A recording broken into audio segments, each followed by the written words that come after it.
ने जिक्र किया Zainab alert response and recovery act 2019 का, ठीक है ना।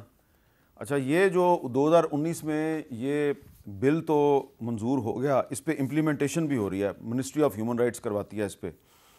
अब 2019 से 2024 तक जो अदाद-ओ-शुमार हैं वो बड़े ही तशवीशनाक हैं कि मजमूई तौर पे 5120 जो केसेस हैं वो रिपोर्ट हुए। उसमें अभी तक जो केस चल रहे हैं वो 1298 हैं, क्लोज़ हो चुके हैं 3822।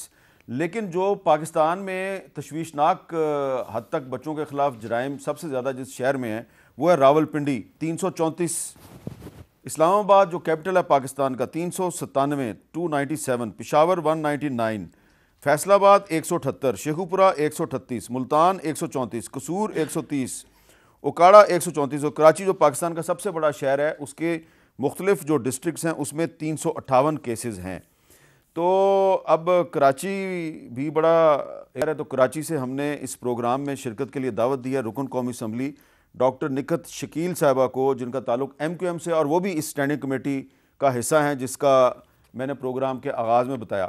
तो डॉक्टर निकत साहिबा, बहुत बहुत शुक्रिया, आपने हमें ज्वाइन किया। तो ये जो ज़ैनब अलर्ट एक्ट है इस पे अमल दरामद तो हो रहा है, लेकिन इस कानून की मौजूदगी में आपको एक और कानून सामने लाकर उसको मंजूर करवाने की ज़रूरत क्यों पेश आ रही है?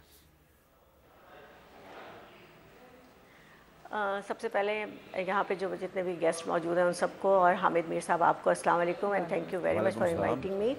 आपने जो सवाल किया है कि एक ज़ैनब अलर्ट की प्रेजेंस में हमें ये क्यों लाना पड़ा, तो एक्चुअली ज़ैनब अलर्ट और रिकवरी एंड रिस्पांस एजेंसी जो है वो डेटाबेस है, उसका की फ़ंक्शन जो है वो डेटा कलेक्ट करना और जो आपके पास केसेस रिपोर्ट होते हैं उनको जो कंसर्न डिपार्टमेंट्स हैं उनके साथ शेयर करना होता है और अच्छा उसके बाद फॉलोअप भी वो करते रहते हैं।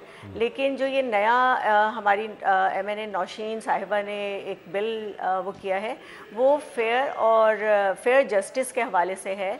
दरअसल जो चाइल्ड अब्यूज़ के बच्चे होते हैं, आपने कभी आई डोंट नो देखा है कि नहीं, मैंने बहुत करीब से देखा है कि इन बच्चों के साथ जिस तरह ट्रायल किया जाता है वो बहुत खौफनाक और भयानक होता है। देखिए, ये पहले ही मेंटल और साइकोलॉजिकल ट्रॉमा से गुजर रहे होते हैं। अच्छा, फिज़िकल ट्रॉमा हो चुका होता है, उसके बाद जब इनसे लॉयर्स या जो एडवोकेट्स हैं वो जिस तरह सवाल करते हैं, मेरे ख़्याल में उनको भी शर्म आनी चाहिए, क्योंकि वो इतने तकलीफ़ दे सवालात करते हैं, वो इस बात को सोचते ही नहीं है कि ये बच्चा किस तकलीफ़ से गुज़र रहा है, उसकी फ़ैमिली किस तकलीफ़ से गुज़र रही है। तो जो नौशीन साहिबा का ये बिल है वो इस हवाले से है कि एक तो उनको सेफ़ एनवायरनमेंट मिले, उसमें उनकी सिक्योरिटी का भी ख्याल रखा जाए, उनके ऊपर कोई प्रेशर ना हो, क्योंकि यहाँ पे बहुत सारे केसेस में ये भी होता है कि पीछे से माँ बाप को प्रेशराइज़ करके ख़त्म करवा दिया जाता है केस। तो इसलिए ये वजह जो लॉ है, ये जो बिल आया है, ये मैं समझती हूँ कि बहुत बेहतरीन माइलस्टोन है चाइल्ड अब्यूज़ के हवाले से, कि आपको 6 महीने के अंदर अंदर जस्टिस भी इंशाल्लाह मिल जाएगी और वो बच्चे का जो मुआयना, बच्चे को साइकोलॉजिकल सपोर्ट भी मिलती रहेगी। इसके अलावा अगर और उसको कोई लीगल सपोर्ट चाहिए तो वो भी अवेलेबल होगी। तो थोड़ा सा ज़ारा में और इसमें ये फ़र्क है कि ज़ारा जो है वो डेटाबेस की तरफ ज़्यादा हमें मिलता है। अच्छा, अब ये नौशीन इफ्तिखार साहबा का जो बिल है जो भी सिर्फ स्टैंडिंग कमेटी से मंजूर हुआ है, इसको कहा गया फ़ौजदारी तरमीमी बिल 2024। इसके जो बुनियादी खदोखाल हैं वो ये हैं कि वफाकी हुकूमत दारुल हुकूमत में एक चाइल्ड कोर्ट कायम करेगी। सूबाई हुकूमतें हर ज़िला में बच्चों के साथ जिस्मानी, जिनसी, जज्बाती ज़्यादती और गफलत की बाबत मुकदमात की समाअत के लिए अदालतें कायम करेंगी। मुकदमात के लिए तरबियत याफ्ता जजेस तैनात किए जाएंगे। मजिस्ट्रेट बच्चों से बयान दोस्ताना माहौल में रिकॉर्ड करेगा। बयान रिकॉर्ड करने के दौरान मुलजिम या उसके वकील बच्चे से बराह रास्त जरा नहीं करेगा। बच्चों से जिनसी ज़्यादती या इस्तेसाल के मुकदमात में अदालत हक़ ज़मानत मुस्तरद कर देगी। ये इसके बुनियादी खदोखाल हैं। बाकी नौशीन साहबा आप भी बताएंगी, लेकिन मैं वही सवाल आपसे भी करूँगा कि एक बिल पहले से मंजूर है और भी बहुत से कवानीन पाकिस्तान में मौजूद हैं। आप एक इलेक्टेड रुकन कौमी असम्बली हैं, आपको क्यों ज़रूरत महसूस हुई कि ये एक नया बिल लाया जाए? देखें, ये code of criminal procedure amendment bill 2024 है, इसमें अमेंडमेंट्स की गई हैं। इसमें ये ऑलरेडी बिल अभी हमारा पास हुआ, ये कोड ऑफ क्रिमिनल मैंने आपको बताया प्रोसीजर अमेंडमेंट, इसमें मैंने अमेंडमेंट्स करवाई हैं।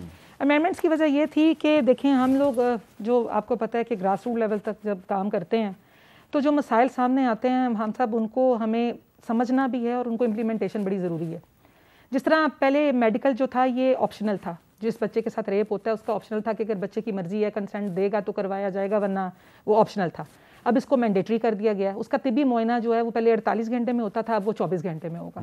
तो अब वो पहली एक चीज़ जहाँ से कि केस का पता लगेगा कि क्या ये वाकई फेक, तो मतलब किसी ने किसी पे मेलाफाइड इंटेंशन के साथ तो नहीं किसी को कोई ट्रैप कर रहा है या इस तरह, क्योंकि अक्सर केसेस यही आते हैं क्योंकि रूरल में बेसिकली एक दूसरे से खार हो तो आप इस तरह की कोई ना कोई एक चीज़ बना लेते हैं कि जी हमारे बच्चे को छेड़ा गया है या इस तरह।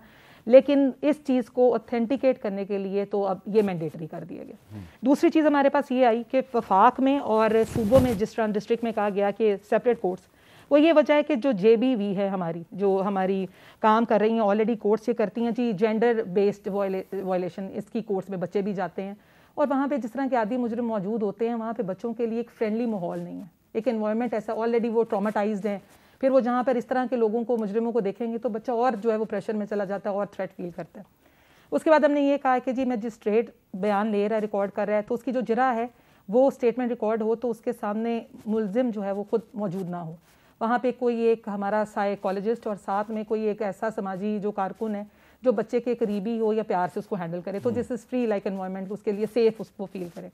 उसके बाद हमने क्या किया जी कि डे टू डे जो है वो पेंडेंसी जिस तरह हो रही थी, मैं आपको एक फिगर देती हूँ कि पंजाब के केसेस मेरे पास आए पिछले 5 साल से जो रिपोर्ट हुए हैं, जो खाली रिपोर्टेड है, द फिगर इज़ 5623 और जो कन्विक्टेड हुए हैं वो 299 हैं, मतलब 4%। 5623 में से सिर्फ 299 केसेस जो हैं वो कन्विक्टेड जो लोग हैं जिनके ऊपर ये था, जिनको सज़ा मिली है। तो जिन लोगों को सज़ा नहीं मिली उनको फिर आप किस तरह जो है बाकी लोगों अच्छा, तो डॉक्टर साहब ये जो फिगर्स है मेरे पास राइट्स के प्रोटेक्शन के लिए एक तंजीम है साहिल, उसने बताया जी कि जनवरी से नवंबर 2024 तक मजमूई तौर पे बच्चों से ज़्यादती के 3182 वाक़यात रिपोर्ट हुए हैं, यानी कि 11 महीने के हैं। इनमें से 528 बच्चों जबकि 501 बच्चियों से बदफेली के वाक़यात हैं। इस अरसे के दौरान 1167 बच्चों के अगवा और 225 गुमशुदगी के केसेस रिपोर्ट हुए हैं और पोर्नोग्राफी के 13 केसेस हैं और बच्चों की शादियों के 35 केस भी रिपोर्ट हुए हैं। अच्छा, सूरत हाल तो बड़ी तशवीशनाक है कि पाकिस्तान में बच्चों के साथ जो जराइम की नौयत है वो बड़ी संगीन है और तादाद भी बहुत ज़्यादा है। क्या ये वो वजह है जिसकी वजह से आप तमाम तर इख्तिलाफात के बावजूद इस बिल को सपोर्ट कर रहे हैं? जी मीर साहब, मैं बिल्कुल मैं समझता हूँ कि ये पाकिस्तान इंटरनेशनल लेवल पे इस रिपोर्ट के बाद हमें बहुत ज़्यादा जो है सुबकी का जो है सामना करना पड़ा है और इतनी सख्ती और इतने कवानीन को बनाने के बावजूद भी अगर मैं ऑनेस्टली स्पीकिंग किसी को वो क्रिटिसाइज नहीं, ये नौशीन बहन को एक FIR की कॉपी देता हूँ, इसी को स्टडी कर लें, इसी से सारी बात का पता चल जाएगा कि किस तरह जब बच्चे के साथ रेप होता है उसके बाद उसके पेरेंट्स को, उसके रिलेटिव्स को, मतलब यहाँ तक कि उस गांव में अभी ख़तरात मौजूद हैं कि किसी टाइम भी झगड़ा हो जाएगा क्योंकि पुलिस इंसाफ देने के लिए तैयार नहीं। जब इस तरह की सूरत हाल पैदा हो जाती है तो बहुत बड़े बड़े नुकसानात हो जाते हैं। तो ये सारी चीज़ों को हैंडल करने में सबसे बड़ी बात होती है कि आपका जो पुलिस डिपार्टमेंट है उनकी जो फॉरेंसिक रिपोर्ट्स हैं क्या वो एक्टिवली काम कर रही हैं। ये ज़रा आप दे देना। ये टेस्ट केस है, ये जुल्फ़कार नामी शख्स ने ये हरकत की है और ये इन्हीं की जमात के जो लीडर हैं उन्हीं के हमजुल्फ हैं, उनके भाई हैं और ये ट्रायल केस है। चलें जो एक बात जो है वो मैं इसलिए कह रहा हूँ कि जिसके हमजुल्फ होने का बार बार जिक्र कर रहे हैं वो यहाँ मौजूद नहीं है, वो अपने आप को डिफेंड नहीं कर सकते। तो ये अभी तक तो ये FIR एक इल्ज़ाम है, तो ये किसी फर्द का एक इनफरादी मामला है। अगर आपको विक्टिमाइज किया जा रहा है तो बात जो है वो क्लियर हो जाएगी। मैं तो एविडेंस के साथ बैठा हूं। आप कुछ कहना चाह रही हैं? हाँ जी, अच्छा जी, मैं बता रही थी, अच्छा हम साहब इस बिल में ना एक हमने जो फर्स्ट टाइम कोई ऐसे नई चीज़ थी कि ये थी कि हमने ऑनलाइन एविडेंस की भी एक जो है वो तरमीम जो है वो इसमें डाली है। बिल्कुल, ये खुदा न खास्ता अगर एक बच्चा है और वो ज़्यादती के केस में ट्रैवल करके बाहर चला गया मुल्क से बाहर, तो उसको आने की ज़रूरत नहीं है। वो वीडियो लिंक पे भी अपना जो है वो कोर्ट की वो डे टू डे प्रोसीडिंग्स का हिस्सा बन सकता है और अपना एविडेंस वहाँ से भी दे सकता है। तो ओवरसीज़ के लिए भी हमने ये प्रोटेक्शन की काइंड ऑफ के उनका टाइम ना वेस्ट हो और उनको ट्रैवल ना करना पड़े, उस बच्चे को ज़्यादा वो जो है फाइनेंशली भी उसका हमने ध्यान रखा है।